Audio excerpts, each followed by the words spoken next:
unravels a gruesome murder with a man in New York Central Park. The murder rate was off the chart in New York City.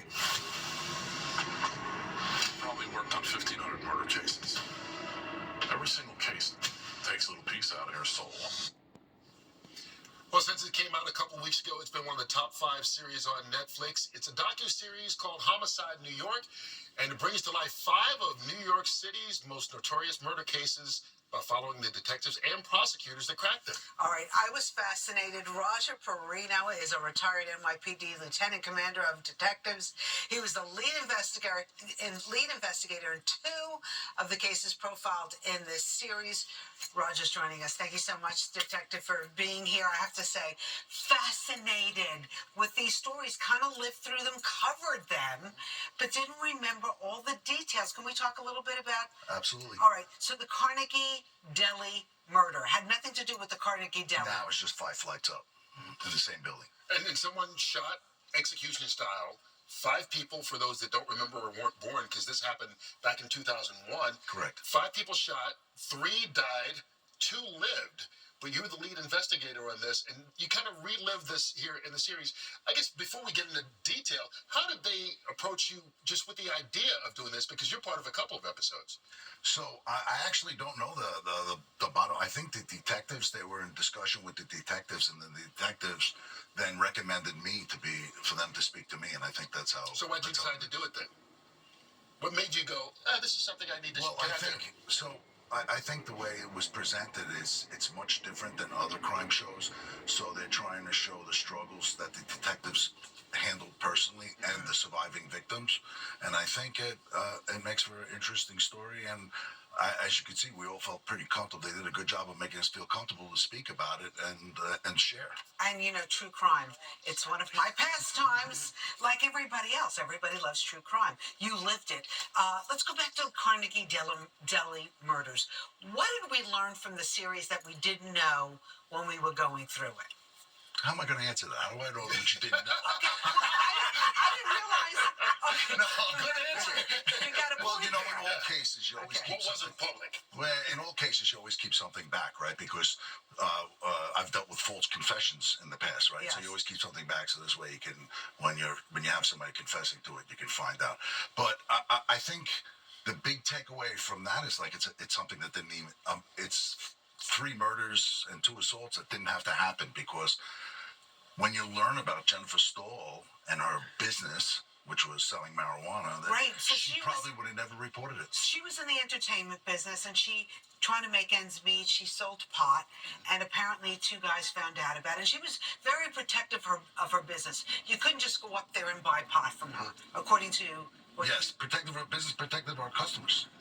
But that one day that she let 2 people up who she kind of knew, She right? knew one of them, yes. One of them says that he made a mistake by shooting her. Yeah, I don't know if it was a mistake, as some investigators don't believe it was a mistake. But the bottom line is he didn't have to kill her, because our belief is that she probably never would have reported it to the police. And not only killing her, but killing 2 other people and shooting. Yeah. 2 other, yes. Yeah. And then meanwhile, you got taken off the case, huh? I did. Now, Because of your wardrobe. right. Well, that was the excuse that was used. But you and Bernie Carrick, who was the police commissioner at that point, right? He had his photographer there taking photos. You didn't know who it was. I didn't know who it was. Yeah. That's correct. So you basically chased his photographer out. What were you thinking? Oh, I would still do it today. It's not You going would? to change it. Did you and Bernie bury the hatchet or no? So I don't have any animosity towards the guy. I think if you watch the whole episode, you'll find that, I put a suit on to go respond to 9/11, and probably that little delay saves my life, right? I could have went down there and zigged instead of zagged and not be here today. So You said it made you get there 20 minutes later. And I think that's part of the reason, looking at this case specifically, a lot of people forget, it happened in the spring of 2001. And for those of us old enough, once September 11th kind of happened, it's like everything just disappeared from before that. And then COVID. Yeah. That totally erased Those a are lot like of defining that. timelines where you kind of forget things. The other case was the Midtown Slasher, where this guy owned a paper business. Yeah. And Office supply. Yeah. Office supply. And it turns out, and I don't want to give it away. I'm trying to think of a way to do this. But someone he knew wound up committing the murder because they found him the next morning.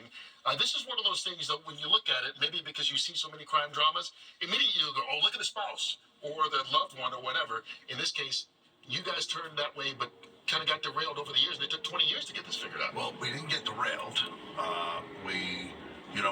We looked. The truth of the matter is, you don't care who does it, right? You just need to follow the leads, follow the truth.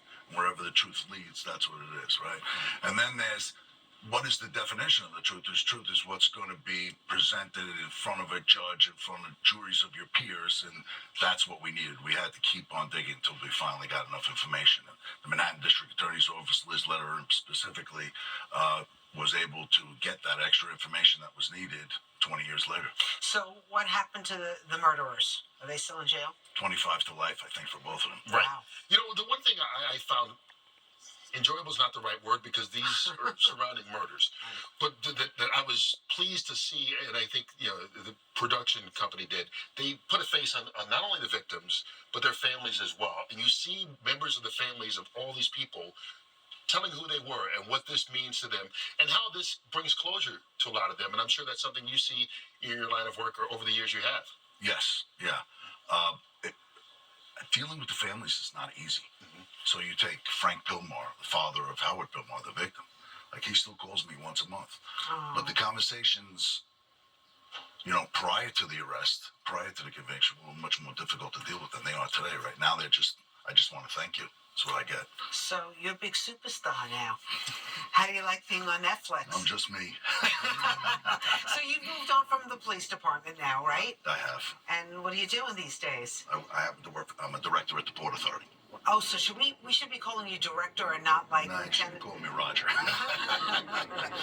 The one thing I think this movie also, star. Yeah, you are. This shines a light on people think. And Rosanna gets on me all the time for being Mr. Positive. But people think crime in New York's so bad right now. You look back in the 90s and 2000s, it was a lot worse. A lot. A lot worse. So, I think in the series, Butcher says that there was 2,500 crimes a year, 2,500 murders a year. Definitely, I remember 2,300 in the early 90s. When I retire, down to 600 something. Last year, less than 400. A million more people in the city. Wow, yeah. A million more people in the city, and you look at even robberies. But the mentally ill. Did we have the problem that we have with the mentally ill now?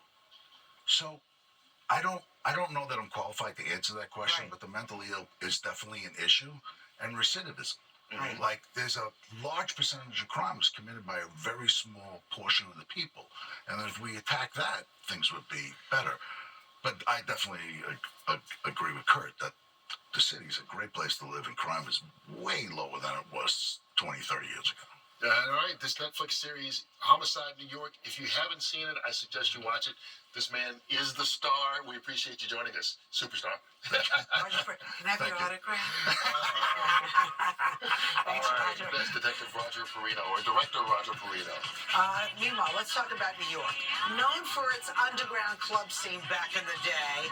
Do you remember the Limelight, Palladium, of course, Studio 54? Just a few of the venues of the underground culture mixed with worlds of art, music, and celebrity too, creating an experience like no other. Well, no longer the global nightlife destination. We're kicking off our week-long series, Vanishing New York City, with a look at New York club history throughout the eyes of nightlife icons, Queen of Clubs, Suzanne Barsh, and journalist Michael Musto.